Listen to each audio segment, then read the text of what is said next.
sort of typical way in which the integration of consciousness takes place. Namely, the average way is that through the analysis of dreams, for instance, you become acquainted with the contents of the unconscious. I already told you this to begin with, all personal material. Yes. Subjective questions, questions of the individual's difficulties in adapting to environmental conditions, and so on. Yes. Now, it is a regular observation that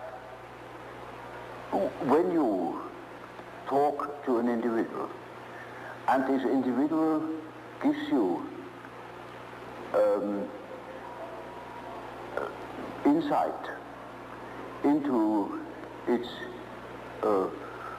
inner preoccupations, interests, emotions.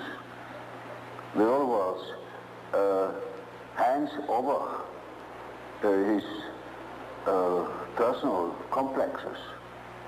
Then you get slowly and nilly-willy into the situation of a sort of authority. Yeah. You become a point of reference. You know you are in possession of all the important items in a person's development. I remember, for instance, I analyzed a very well-known American politician, and he told me, any amount of the secrets of his trade. And suddenly he jumped up and said, "By God, what have I done? You know, you get $1 million for what I have told you now." I said, "Well, I'm not interested. You can sleep in peace. I shall not betray you. I forget it within a fortnight." Now, you see, that shows that the things people hand out are not merely indifferent things. When it comes to something important, emotionally important, then they hand out themselves. They hand out a big emotional value, as if they were handing over a large sum, as if they were trusting you with the administration of their estate. Yes. And they're entirely in your hands. Yes. Often, I hear things, that could ruin those people, utterly, if it's perfectly known. Or it would give me, if I should have any blackmailing tendencies, unlimited power to blackmail them. Now, you see, that creates an emotional relationship to the analyst. And that is what Freud called the transforms. Yes. Which is a central problem of analytic psychology. It is just so as if these people had handed out their whole existence, and that can have very peculiar effects upon the individual. Either they hate you for it or they love you for it. Yeah. But you are not indifferent to them. And there is then a sort of emotional relation between the patient and the doctor. Yes. Now, when you hand out such materials, then these contents are associated with all the important persons in the life of a patient.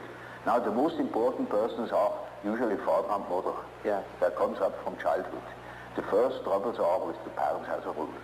So, in handing over your infantile memories about the father or about the mother, you hand over also the image of father and mother. Then it is just as if the doctor had taken the place of the father, even of the mother. I had quite a number of male patients that called me Mother Jung, because they handed over the mother to me, curiously enough.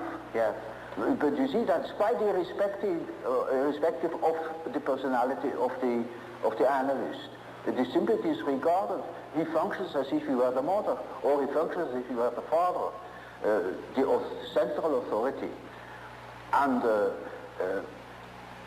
now that is what one calls transference. That's a case, a particular case of of projection. Yes. Now Freud doesn't exactly call it projection; he calls it transference. Yes. That is an allusion to the old and superstitious idea of handing over a disease, transferring a disease upon an animal, or handing over the sin upon a scapegoat, and the scapegoat takes it out into the desert and makes it disappear. So they hand over themselves in the hope that I can swallow that stuff and digest it for them. And so I am in local practice and have a high authority. Naturally, I'm also persecuted by the correspondent resistances, by all the manifold emotional reactions they have had against their parents. Now, that is the stuff you have to work through first in analyzing the situation, because a patient in such a condition is not free. He is the slave. He's utterly dependent upon the doctor, like a patient with an open abdomen on the operation table. He is in the hands of the surgeon for better or worse. And so the thing must be finished. And so we had to work through that condition in the hope that we arrive in a situation where the patient is able to see that I'm not the father or not the mother, that I am an ordinary human being. Now, everybody naturally should assume that such a thing would be possible. For instance, that a patient could arrive at such an insight when he's not a complete idiot, that I am just a doctor and not an emotional figure of their fantasies. But that is very often not the case.